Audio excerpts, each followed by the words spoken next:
नमस्कार, मैं हूं प्रदीप। आप थिंक 360 देख रहे हैं और आज हम हैं कुलधरा गांव में। रात का वक्त है, 12 बजे के आसपास का वक्त है रात का। और कहा जाता है कि मोस्ट हॉन्टेड विलेज हैं, यानी कि रात में इस गांव में प्रवेश की अनुमति नहीं है। कुछ साथियों के साथ घूमने आए हैं, प्रवेश पाया है और देख रहे हैं कि यह एक बेरी है जहां कभी पालीवाल ब्राह्मणों का एक गांव हुआ करता था। एक रात में संकल्प लेके 84 गांव खाली हुए और यहीं से एक ब्राह्मण समुदाय पाली शहर जाता है, जहां का मैं भी मूल निवासी हूं कागजों में।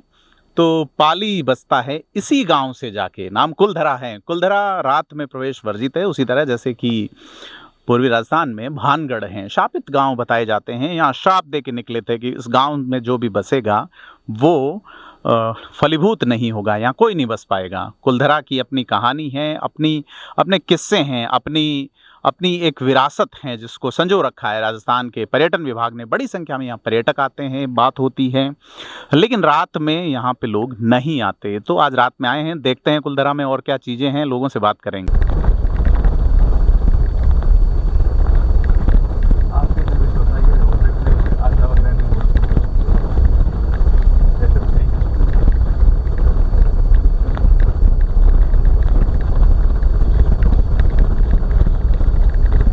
कैसे घरों की स्थिति है, क्या है हालात यहाँ के, देखते हैं। आइए, कुछ साथी हमारे साथ हैं जो आगे दिख रहे होंगे आपको, तो देखते हैं इस गांव में क्या है स्थिति। आइए।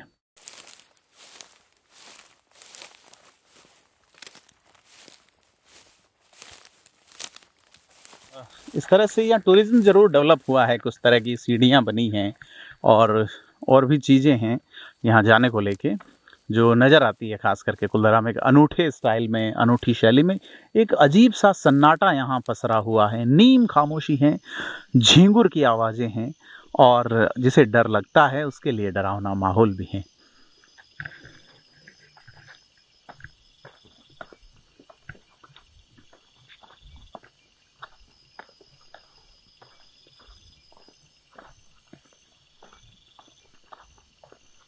ये इस गांव का एक अहाता है जहां कुछ घर बने हुए हैं। आइए देखते हैं क्या स्थिति है रात के अंधेरे में। साथियों के साथ यहाँ आए हैं तो काफ़ी, आप अगर नज़दीक जाके देखेंगे तो चित्रकारी यहाँ हो रखी है, डिज़ाइंस बन रखी है, तमाम चीज़ें हैं। साथी से कहूँगा, मेरे साथ बलजीत शेखावत हैं जूम करने के लिए कि देखें किस तरह से घरों की डिज़ाइन, नई डिज़ाइन की हुई है। पर्यटन की दृष्टि से एक प्रभावी गाँव है जहाँ छतरियाँ हैं, जहाँ पे ऐसे निर्माण हैं तो देखने को मिलते हैं यहाँ पे। तो यह पुराने स्टाइल का घर है, यहाँ मांडने हैं और रात के वक्त में यहाँ अंदर आना एक अलग ही एहसास देता है। आइए देखते हैं क्या है। ये घर देखें आप, पुरानी स्टाइल के, ये ऐसी बने हुए। मैं साथियों कहूँगा अंदर आके एक बार थोड़ा सा शूट करें और अंदर अगर देखेंगे, यह जो कुछ चमगादड़ों की आवाज़ें हैं और यहाँ एक अलग खामोशी, एक अजीब सा कुछ चमगादड़ हमारे ऊपर से निकल रही हैं। ये देख सकते हैं आप वीडियो में और चीज़ें देख सकते हैं कि किस तरीके से कुलधरा में एक अजीब सी खामोशी, अजीब सा सन्नाटा है। और भी आपको किससे दिखाते हैं।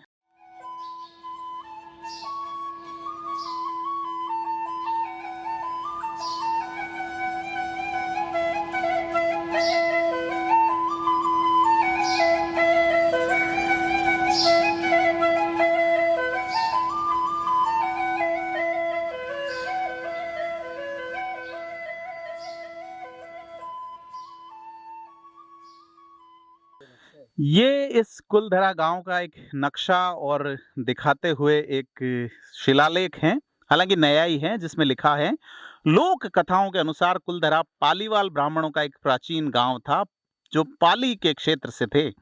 उन्होंने कुलधरा के चारों ओर गांवों का निर्माण किया था तथापि जैसलमेर राज्य के एक शक्तिशाली नाम काटा हुआ है मंत्री सालिम सिंह के उत्पीड़न और भूकंप और सूखा जैसे कारणों की वजह से उन्हें रातों रात गांव छोड़कर जाना पड़ा। 19वीं शताब्दी के शुरुआती दिनों से गांव वीरान है, लंबे समय से गांव वीरान है। सालिम सिंह की हवेली भी है जैसलमेर में, बड़े जालिम मंत्री थे वो, और उनको लेके यहाँ जिक्र है। मैं साथियों कहूँगा ये नक्शा कुलधरा का यहाँ दिखाएं, और ये नक्शा जो है ये बना हुआ है, इस पे आप ये देख सकते हैं कि गांव का क्या नक्शा रहा है। इस तरह का पूरा गांव है, और रात के वक्त में यहाँ आना। एक मेरे साथ यहाँ पे एक स्थानीय निवासी हैं, मैं बुलाना चाहूँगा विमल गोपा जी को। गोपा जी से बात करेंगे, क्या है इसकी कहानी जानते हैं। विमल गोपा जी मेरे पास आ रहे हैं। जी सर, क्या कहानी है कुलधरा की, और क्या है ये इतना हॉन्टेड विलेज क्यों है? हॉन्टेड तो ये बिल्कुल नहीं है, ये शुद्ध और सात्विक जगह है। चर्चा ऐसी रहती है, वो सब गॉसिप है जी। ये एक सात्विक विलेज है, और यहाँ पर पालीवाल ब्राह्मण रहते थे, और ऐसा किद्वंती है कि 84 गाँवों ने एक ही रात में इस जैसलमेर की धरा को छोड़कर और पाली जिले में जाके बस गए। अच्छा, पालीवाल नाम तो बाद में पड़ा होगा उनका, क्योंकि पाली जाने के बाद पाली नगरी जो है, मैं भी वैसे एक उपनाम है पालीवाल। जी जी, वो पाली में बाद में गए थे यहाँ से, और पाली भी बाद में उन्होंने छोड़ दी थी कि पाली का पानी नहीं पिएंगे। धोला चौतरा पे जो नरसंहार हुआ था एक बादशाह के वक्त में, तो कहते हैं इतनी जनेऊ इकट्ठी हुई थी, तो पाली की कहानी थोड़ी सी मुझे पता है कि बड़ा अत्याचार हुआ एक मुस्लिम बादशाह के वक्त में, और पाली भी फिर पाली वालों ने छोड़ दी थी, लेकिन यहाँ से वो पाली गए थे, ऐसा ही कुछ है। बिल्कुल। तो यहाँ क्यों नहीं आते रात को लोग? नहीं आते थे, पहले तो हम सफारी करते थे। मैं 1993 में हम कई बार यहाँ सोते थे। फॉरेनर्स लोग आते थे, वो टूर करते थे 4 दिन का यहाँ पे। तो घूमते घूमते कुलधरा है, माणपिया है, आपके खाबा है, डिडा है, जाजिया है, जसेरी तलाई है, उसके बाद मूल सागर है, अमर सागर है, बड़ा बाग है, लुधरवा है, रूपसी है, कन्नौई है। तो ये सब विलेज जो है वो फॉरेन टूरिस्ट 4-4 दिन के। तो कहते हैं ना भूत वूत वाली कहानियां चलती है बानबड़, इस सब में विश्वास नहीं है। नहीं विश्वास नहीं है, लेकिन ऐसा मुझे ऐसा कभी फील नहीं हुआ। तो आप यहाँ कह रहे हैं, मैं कई बार यहाँ। अच्छा, हाँ, मुझे लगता है मैं कम से कम 200 नाइट तो यहाँ सोया होऊंगा अपने जीवन में जी, इन्हीं गलियों में जी। तो कहते हैं ना उजड़ा हुआ है, फिर आप क्यों सोए, मतलब क्या कारण रहा? हम तो सफारी जब बिजनेस करते थे, टूरिज्म बिजनेस, उस पीरियड में जो है कैमल सफारी 4-4, 5-5 दिन की होती थी। तो उसमें एक पड़ाव था, ये एक नाइट, जैसे आप 15 लोगों के एक एडवेंचरस चीज तो है कुल मिला है। बिल्कुल जी, और तो रही है बहुत ही जहीन तरीके से, जैसे मोहनजोदड़ो हड़प्पा में आपको संस्कृति होगी, और बिल्कुल सिस्टमेटिक तरीके से। तो जीवन शैली बहुत ही उच्च लेवल की थी कि नाली है तो प्रॉपर, क्लीनिंग है तो प्रॉपर, गलियों की साइजें हैं तो बहुत अच्छे तरीके से, पत्थर जो लगाए हुए हैं वो भी बड़ी नफीस तरीके से, विदाउट एक अच्छा बसा हुआ गांव था, इंटरलॉकिंग सिस्टम किया हुआ है, बहुत ही सुनियोजित गांव, अच्छी सभ्यता है थी, अच्छी सभ्यता। गांव के इस तरफ आप देखेंगे कि तो दिन में कभी आएंगे आप पधारेंगे तो आपको पता चलेगा एक तलाई है, उसका पानी बहुत ही शुद्ध, क्रिस्टल क्लीन। तो मंदिर है शिव का बीचों बीच। तो इस प्रकार से कई चीजें हैं यहाँ। विमल जी, ये जो आप बता रहे हैं कि यहाँ ऐसी कुछ बातें नहीं हैं जैसी लोग करते हैं, सालिम सिंह का नाम हमने पढ़ा, कौन था सालिम सिंह? इसकी मुझे ज्यादा जानकारी नहीं है, मैं इतिहास का ना तो छात्र हूँ ना मुझे पता है जी। मुझे भौगोलिक सफारी करवाते थे तो भौगोलिक ज्यादा पता है जी जी। तो सालिम सिंह के बारे में भी आपको बताएंगे कौन है सालिम सिंह। तो यह गांव में रात को वैसे लोग नहीं आते, और प्रशासन की ओर से शायद जो है इसका गेट बंद कर दिया जाता है, लेकिन आज चूंकि पहले भी सफारी होती रही है, अभी भी सफारी होती है, लोग आते हैं, और रात के वक्त में आना एक अनूठे एहसास से भर रहा है। मैं एक बार फिर से मुखातिब होऊंगा। विमल जी, क्या जो है ये क्यों प्रशासन रात को नहीं आने देता? इसकी मुझे जानकारी नहीं है। हम लोग आज आए हैं तो आज स्पेशल परमिशन जो है प्रकाश जी जैसलमेर विकास समिति के सचिव है, उनसे टूरिज्म प्रमोशन पे कि कैसे अपन टूरिज्म को प्रमोट कर सके जैसलमेर को। और जैसे हमारे ऊर्जावान जिला कलेक्टर अभी जो है प्रताप सिंह जी, वो बहुत ही पॉजिटिव है, उन्होंने जैसलमेर को क्लीन अप पिछले 15 साल में नहीं हुआ वैसा पिछले 56 दिन में किया है। तो ऐसा लगता है कि टूरिज्म प्रमोशन होना चाहिए। ये बात ठीक है। इस गांव में देखो हम 1-1.5 घंटे से घूम रहे हैं, रात का खासा वक्त हो चला है, और गांव में भुतहा या ऐसी चीज़ें, ऐसी नेगेटिव एनर्जी कहीं नज़र नहीं आती। अस्तु अगर आप देखना चाहें कि यहाँ की जो सभ्यता है, यहाँ की जो जिस टेक्निक से डिज़ाइन से जो मकानों का निर्माण है, वो मोहनजोदड़ो हड़प्पा जैसी पुरानी सभ्यताओं से कहीं कम नहीं है। एक नक्शे के तरीके से गांव बना हुआ, और बहुत सारी चीज़ें हैं जिस पे बात होनी चाहिए, और आपको कुलधरा जरूर आना चाहिए। एक बार और विमल गोपा जी से रूबरू होंगे जी। कहना चाहूँगा कि भारत की जो है पर्यटन नीतियाँ और साथ ही साथ राजस्थान के पर्यटन मंत्री जी को और जैसलमेर के ऊर्जावान जिला कलेक्टर जी महोदय को यहाँ जैसलमेर बाय नाइट, जैसे पेरिस बाय नाइट है, वैसा कुलधरा और खाबा जो जैसलमेर विकास समिति ने बहुत अच्छे तरीके से संवारा और सजाया है, तो इसको जैसलमेर बाय नाइट में शुरू करना चाहिए ताकि पर्यटक आके और नाइट फील कर सके इस चंद्रमा और तारों के साथ। जी, जी, बिल्कुल, चाँद और तारे देख सकते हैं और आज एकदम फुल मून के जैसी स्थिति है और एक अच्छा अनुभव रहा है। तो हमारे साथी हैं बलजीत और ये लोग जो जिन्होंने हमें यहाँ आने का मौका दिया, विमल जी ने हमें सपोर्ट किया, इसके लिए धन्यवाद। तो यह जो घर है, ये देख रहे हैं, ये मुखिया जी का मकान है और इसमें एक जगह है जहाँ गणेश जी की मूर्ति लगी हुई है घर के प्रवेश में। और जैसलमेर के जो निर्माण शैली है, उसमें यह जो स्टाइल है, जिस तरह से भवन निर्माण की शैली है, उसमें गणेश जी की प्रतिमा रहती है। मैं अंदर आने को कहूँगा, इस मकान को देखते हैं कि कैसा क्या बना हुआ है। अब यह है कि आपका स्वागत है विकास समिति रात के वक्त में, और पालीवाल समाज जैसलमेर जो है वो 84 गांव खाली हुए थे। स्टोरी जो है वो यह है कि सालिम सिंह मेहता यहाँ एक बड़ा प्रभावी लेकिन क्रूर प्रभावी था, सरकार में क्रूर जनता के लिए मंत्री था सालिम सिंह मेहता। और वो जो यहाँ के जो मुखिया थे या यहाँ के जो लोग थे, उनकी एक बच्ची पे बुरी कुदृष्टि रखता था और उसको वो अपने नापाक इरादों का शिकार बनाना चाहता था। ऐसी किंवदंती चलती है, ऐसी कहानी है। किंवदंती क्यों? क्योंकि दंत कथाओं में प्रचलित हैं और साथ ही इसमें सच्चाई ये प्रतीत होती है कि 84 गांव खाली हो गए। लोग अपना बने बनाए घर, अपनी एक सभ्यता से बना हुआ शहर, अपना मकान छोड़ के यहाँ से रुखसत हो गए, कहीं और बस गए। तो ये कहानी जो है वो क्रूर सालिम सिंह मेहता से भी जुड़ती है। और यहाँ देखेंगे कि जो पालीवाल समाज जैसलमेर की ओर से जैसे स्वागत की बात लिखी गई है, ये जिस तरह के झरोखे हैं आप देखिए पुरानी स्टाइल के बिल्कुल।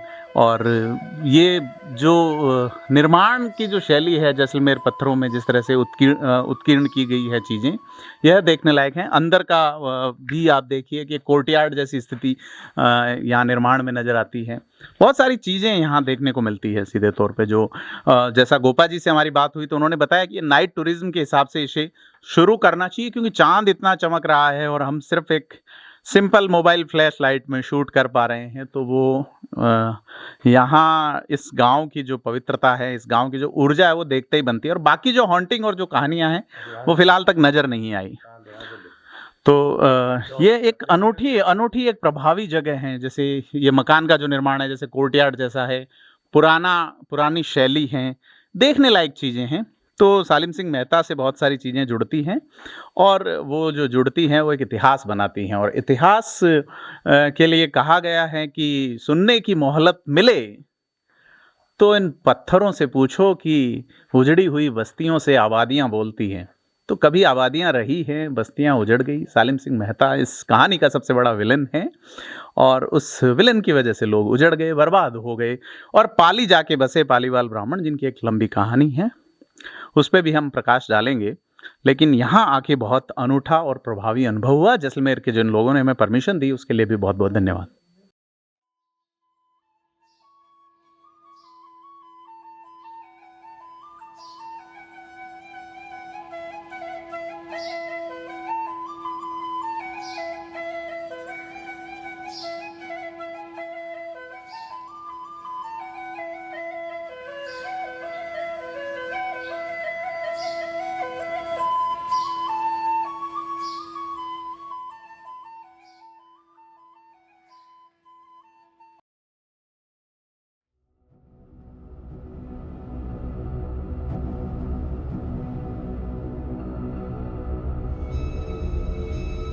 ये देखिए, ये स्ट्रक्चर एक बनाया हुआ है और इस स्ट्रक्चर में सीढ़ियों पे ये लगता है बिल्कुल नया निर्माण है। प्रशासन ने टूरिज्म डेवलपमेंट के लिए इस घर में देखिए चमगादड़ निकली है, डर लग रहा है थोड़ा सा। और हम आपको दिखाते हैं बड़ा नक्काशीदार जैसलमेर का पत्थर। ये मंदिर लगता है मुझे एक, और यहाँ मोस्ट हॉन्टेड विलेज की अवधारणा वाले इस गांव में आधी रात को आना बड़े यूँ उत्साह से भरता है। एक अनूठा सा एक हिचक भी होती है, लेकिन इस गांव को नए तरीके से डिज़ाइन किया गया है। मांडने हैं, पुराने स्टाइल के चीज़ें हैं। और आपको ये गांव पूरा दिखाते हैं क्या क्या है चीज़ें यहाँ पे। बड़ी गजब शैली है कि इसमें शुरुआत में, जिसको यहाँ की भाषा में उतारा बोलते हैं, वो अहाता जिसमें मेहमान यहीं तक रहते हैं। उसके बाद एक अहाता है कोर्टयार्ड जैसा, और फिर रहने की जगह है। बड़ा सिस्टमेटिक शैली से बना हुआ मकान है। दिन का वक्त होता तो इसका शूट थोड़ा और प्रभावी कर पाते, लेकिन लोग जैसी किंवदंतियाँ कथाएं कहते हैं हॉन्टेड चीज़ें होने की, वो नज़र नहीं आती सीधे तौर पे। और नज़र नहीं आने के पीछे कई सारी जो है वो मिथक बने हैं, लेकिन मिथक टूटते हुए से नज़र आते हैं। बहुत शांत सरल सहज सा गांव है, और टूरिज़्म के क्षेत्र में एक प्रभावी ये मील का पत्थर साबित हो रहा है, और भी प्रभावी हो सकता है। ये छत है, यहाँ से अगर नीचे की तरफ देखेंगे तो आसपास जो अगर देखेंगे तो ये उजड़ी हुए इलाके हैं सीधे तौर पे, और काफ़ी सारी चीज़ें आपको नज़र आएंगी।